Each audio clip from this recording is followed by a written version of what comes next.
Now, hear this. As the President of the United States approaches to board a naval vessel, the traditional call is, United States arriving.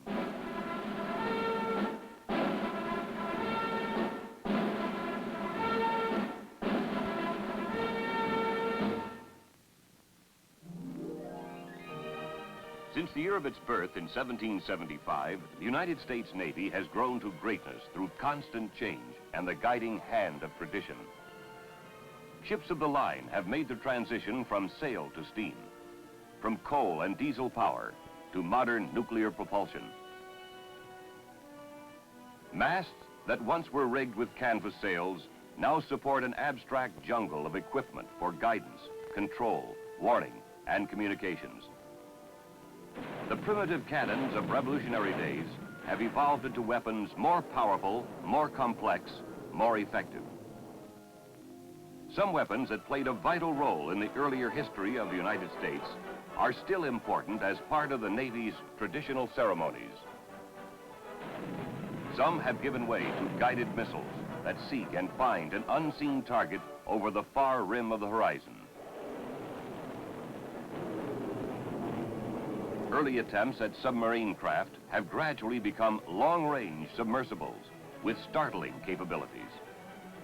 While powered kites of wood and wire that challenge the alien air now ride on a crest of thunder across the restless sea. But with all the seeming change that has marked the progress of the United States Navy through the years, still there remains the constant factor of the men who have made the progress possible. The men of the Navy and the Marine Corps, whose loyalty and devotion to duty, to the nation, and to high personal and professional principles have brought American sea power to world leadership. Not only is continuity of pride and purpose found in the caliber and discipline of men of the naval service, but also in the customs and traditions that have delineated patterns of conduct across the years. And among the great traditions is the historic relationship of the Navy with its Commander-in-Chief, the President of the United States. In return, the presidents have responded to this loyalty in these words. It follows then as certain as that night succeeds day, that without a decisive naval force, we can do nothing definitive, and with it, everything honorable and glorious. The events of the war give an increased interest and importance to the Navy, which will probably extend beyond the war itself, and to maintain our respectful position on the ocean. An adequate and highly trained Navy is the best guarantee against war, the cheapest and most effective peace insurance. The cost of building and maintaining such a Navy represents the very latest premium for ensuring peace, which this nation can possibly pay. And what is there behind the President of the United States? Well, in the first place, there is a Navy, which for my part I am very proud of. A Navy which for its members, ship by ship, man by man, officer by officer, I believe to be the equal of any Navy in the world. Officers and men of the naval service have carried on splendidly in fair weather and foul. Their devotion to duty, their spirited endeavor to keep the Navy strong is an inspiration to those who would hold this country's welfare above self. Part of the naval tradition in the relationship with the Commander-in-Chief is the review of the fleet, a demonstration of the readiness of men and equipment, whose combined efficiency is the basic strength of the nation's sea power. So it was that the announced visit of President John F. Kennedy to the First Fleet off the West Coast in early June of 1963 set off a chain reaction of preparation. No man in the fleet was immune to the significance of the occasion. Shoes took on a brighter shine that sparkled like moonlight on a tropic sea. Personal gear was sorted, mended, cleaned, and pressed. Out of lockers and sea chests came swords to be polished and hefted and handled, not to repel boarders, but to welcome them. At the Marine Corps Recruit Depot in San Diego, where the President was scheduled to stop on his way to the fleet, the word was passed and was quickly translated into action. More than 200 miles to the north, on the edge of the desert, was the terminal point for the President's trip, China Lake. Here the personnel of NOTS, the Naval Ordnance Test Station, made ready to display and demonstrate some of the newest weapons and facilities to support the Navy's sea power program. At the same time, on all the ships at sea, the classic chores of the ocean-going Navy received extra special attention. Where rust appeared or paint had worn thin, experienced artisans of the chipping tool and paintbrush applied their skills with satisfying results. Decks became immaculate. Under the application of brush, buffing cloth, and elbow grease, the bright work glittered like mint gold. The multicolored laundry of the signal bridge was washed by hand and hung in the breeze to dry. From keel to the tip of the mainmast, every ship received the traditional extra polish in preparation for the President's approaching visit. Helicopters to be featured in anti-submarine warfare demonstrations were inspected and run through. Aboard the carriers, the planes to be flown in the fleet review were subject to a complete checkout. Special care was given to the arresting gear. 4 cables, thick as a man's wrist, stretched taut across the carrier's deck and connected with an arresting engine below decks. Each cable is designed to catch and hold over 20 tons at more than 100 miles per hour. To keep the ships in the operating area during rehearsals, refueling was carried out at sea, as it is done in actual fleet operations. And when the skipper says, "Fill her up," the exchange can take several hours, and plenty of heads-up seamanship. First stop on the tour was the Marine Corps Recruit Depot in San Diego. On the morning of 6 June, President John F. Kennedy arrived with Secretary of the Navy, Fred Korth, to be greeted by the commanding general and by Senator Engel of California. With arrival of the President, the traditional salute of 21 guns roared in welcome. As the sound of the last shot faded, the President inspected the ranks of men drawn up in formation.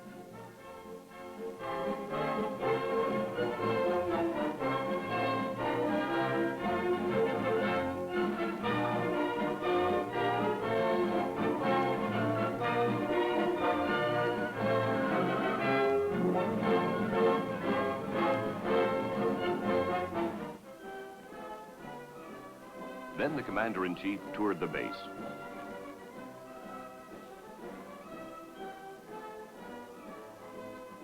Starting where new Marine recruits receive their first warm welcome from the drill instructors who guide their footsteps in the days of training.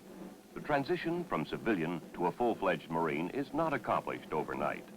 But many of the primary steps are managed with a minimum waste of time. For example, the 3-minute haircut, which caught the President's eye. A visit to the barber shop showed how efficiently this job can be done. When it's completed, a man doesn't worry about where to part his hair. Next was a stop for a look at the living quarters. Long before the Marines explored the halls of Montezuma and stormed ashore at Tripoli, they had a tradition of physical fitness. They had to be tough in those days. They still are.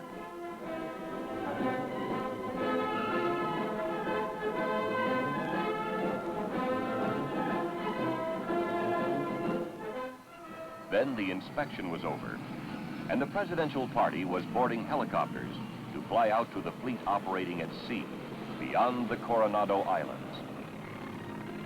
As they headed west, they circled the San Diego harbor, into which the Spanish explorer Juan Cabrillo had first sailed in his small caravel in 1542. Then down along the Silver Strand, where amphibious craft were moving into position for their part in the fleet review. Soon the helicopters were approaching Task Force 10 of the First Fleet. 18 ships, 15,000 men. Many of the ships bore names of men and battles and events that have set standards of courage or achievement in our nation's history. Here is the third Columbus in naval history. a guided missile cruiser. The first Columbus was a 28-gun brig in the Continental Navy, Washington's Navy. The fifth Preble, a guided missile frigate, perpetuating the name of Commodore Edward Preble, one of the founders of naval traditions. The first Preble was an 80-ton sloop that took part in the War of 1812. Hornet, anti-submarine warfare support carrier. The 8th ship to bear this famous name.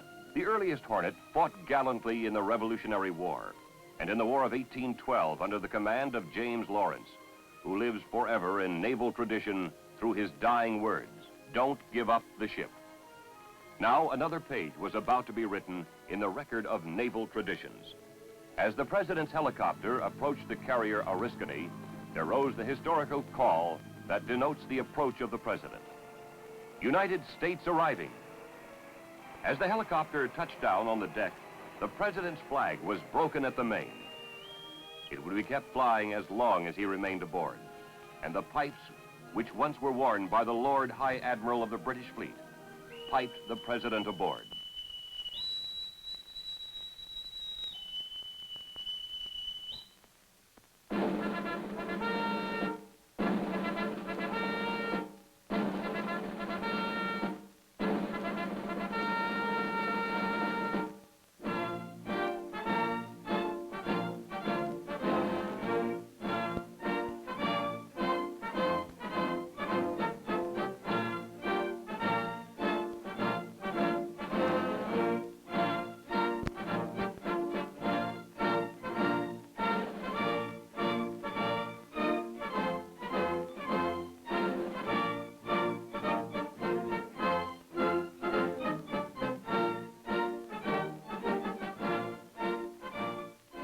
Now from the guns of all the ships in the task force came the thunder of the 21-gun salute.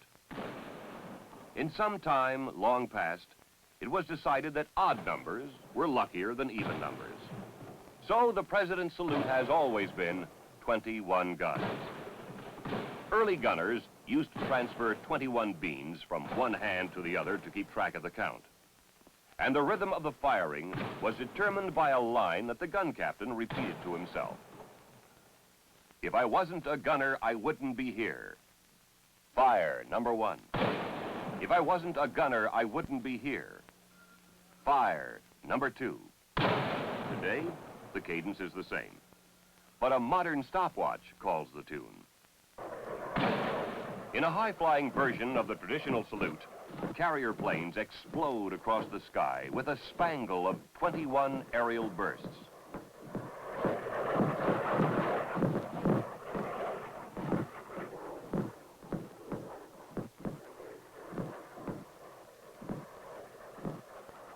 When the honors had been completed, President Kennedy addressed the men of the Oriskany, then inspected the Navy's latest command and control system installed in the 44,000-ton attack carrier. From the flight deck of Oriskany, the presidential party took off for the carrier Kitty Hawk, named for the historic North Carolina site where the Wright brothers in 1903 proved that man need not forever be anchored to the ground upon which he walked.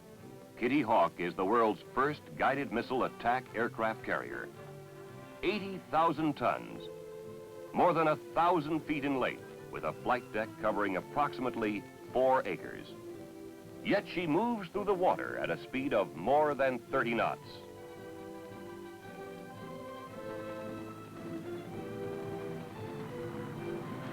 United States arriving.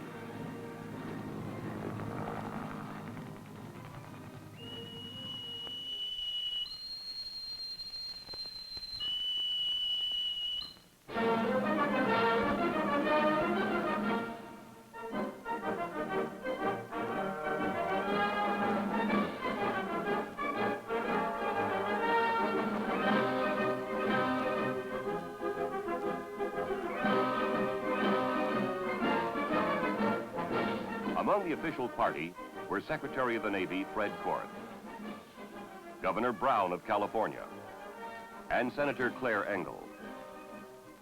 Also participating were Admiral John H. Sides, Commander-in-Chief of the Pacific Fleet, and Vice Admiral R.T.S. Keith, Commander, First Fleet. With the distinguished guests in a good position to see the scheduled events, the fleet exercises began.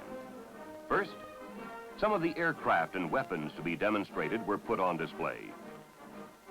The F-8D Crusader, an all-weather supersonic fighter, armed with an air-to-air heat-seeking missile, the Sidewinder.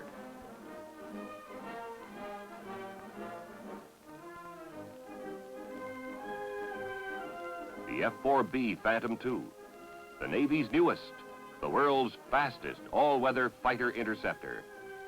Here it is being armed with Sparrow 3 missiles. The Navy's largest and smallest jets, the RA-52 Vigilante and the Q-2C Firebee target drone. The Vigilante is a Mach 2 long-range all-weather tactical reconnaissance plane and attack bomber. The Firebee is a high-speed remote-controlled jet drone, a fast-moving training target. The first event, a high-speed flyby of 4 Vigilantes across the bow of Kitty Hawk. As they zipped across the sky at supersonic speeds, the air turbulence of the sonic barrier tumbled in visible curving lines against the plane's surfaces. And as the Vigilantes raced past the fleet, the air was shattered in a giant whiplash of sound.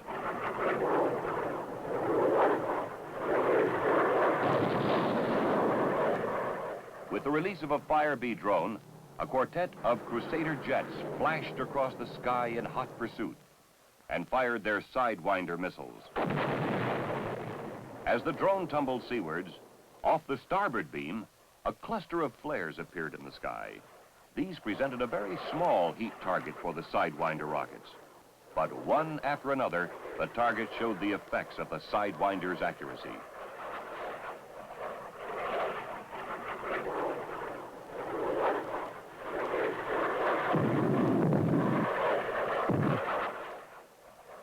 Next, another supersonic drone streaked toward the fleet as the Phantom fighters closed on the target at speeds of more than 1,000 miles an hour.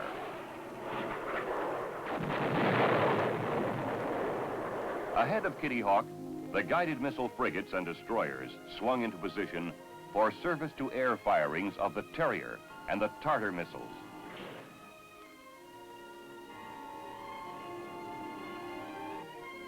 For the purpose of the demonstration, ships of the task force that are normally deployed over hundreds of square miles were brought together in a tight formation. 10 miles away from Kitty Hawk, a drone came in for the attack.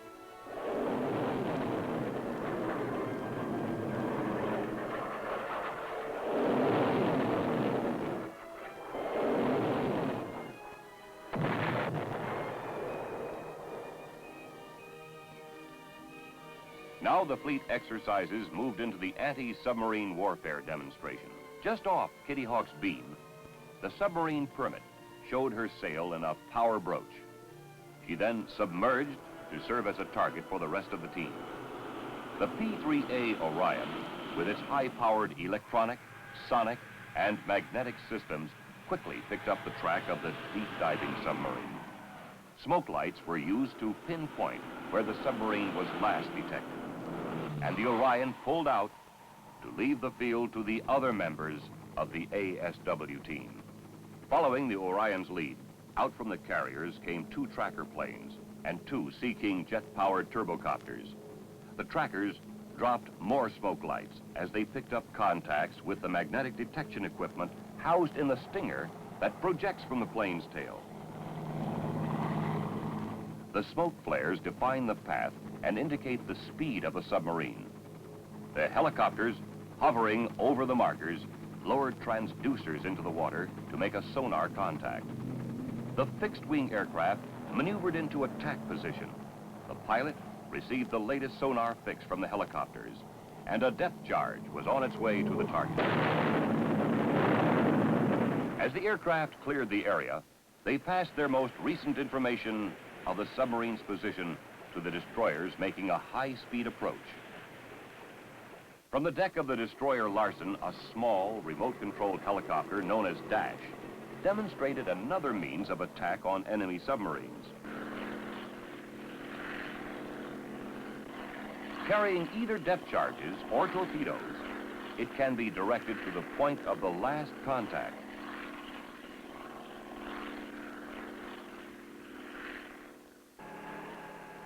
After it drops its charge, it can be brought back to the ship again. Aboard the destroyers Osborne and Keyes, the missile launchers swung into position. This is ASROC, anti-submarine rocket, a 1,000-pound missile, a depth charge, or an acoustic homing torpedo on target.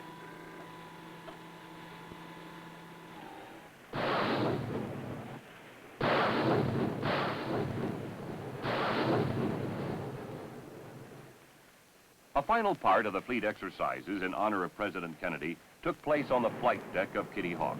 Planes of the carrier's fighter and reconnaissance squadrons were hurled into the air by catapults or raced along the deck to become airborne.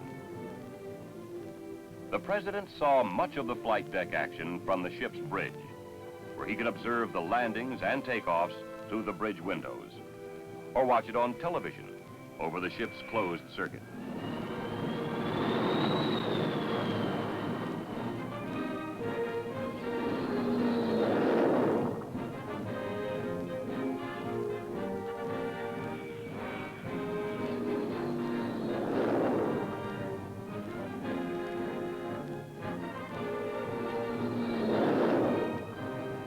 With the last plane aboard, the President was introduced to the crew by the commander, Carrier Division 1.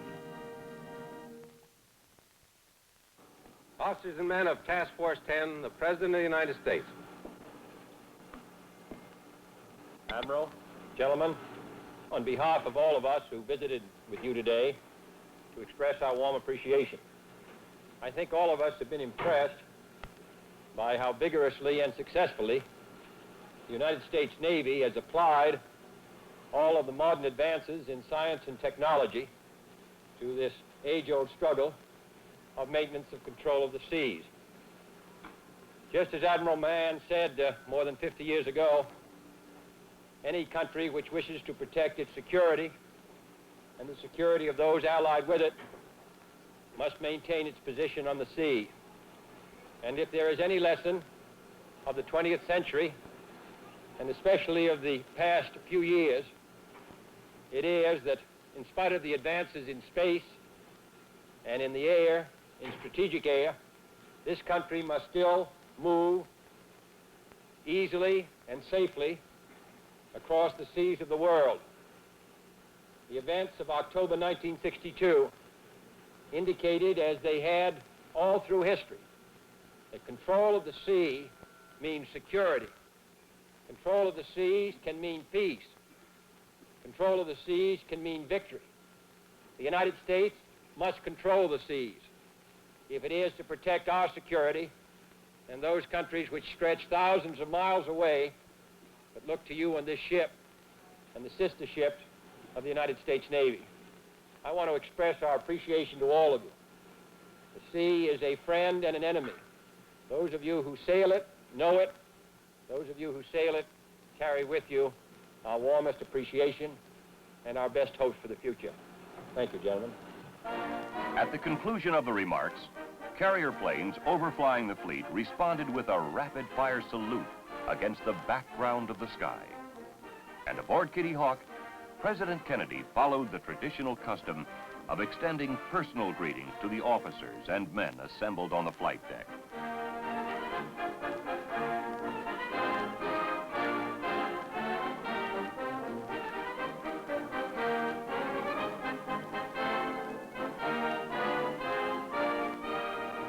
In mid-morning the following day, the President took his leave.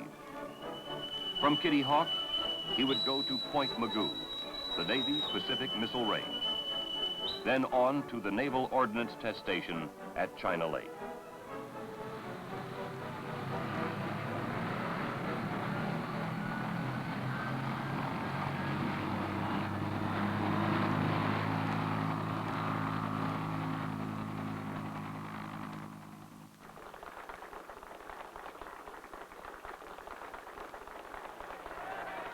The arrival was well covered with binocular concentration, and by young Americans in very undressed whites.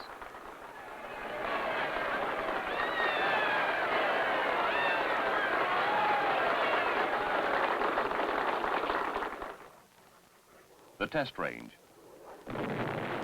A wide stretch of open desert confined in a corral of encircling mountains provides a practical proving ground for the weapons of today and the concepts of tomorrow. Here the President, with the commander of the test station, observed a demonstration of some of the Navy's aircraft and weapons.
When the traditional visit was over, the President, like other presidents before him, had reviewed the fleet, the weapons, and the men. He had said, "The control of the sea means security. Control of the seas can mean peace." History has proved this true in years past, with dedicated Navy men and Marines in fighting ships. The wooden, wind-driven ships are now great carriers of steel. Greyhounds of the sea, missile-launching frigates, a highly mobile Marine Corps that can land its men wherever they are needed at a moment's notice. Nuclear-powered submarines that prowl the cold, deep waters of the Earth's oceans on constant patrol. A powerful Navy Marine Corps team, a self-sustaining mobile force constantly moving across the waters of the 4 oceans of the world, alert and equipped to meet any threat of aggression, anywhere, at any time. And yet, on every ship of the United States Navy, there also rides the accumulated heritage of such men as John Paul Jones, Lawrence, Preble, Perry, Farragut, and Decatur. For the traditions of the Navy and the Marine Corps will always be reflected in the discipline, the devotion, and the loyalty of the men who follow the sea, and whose skills and dedication are bulwarks of the far-ranging sea power of the United States of America.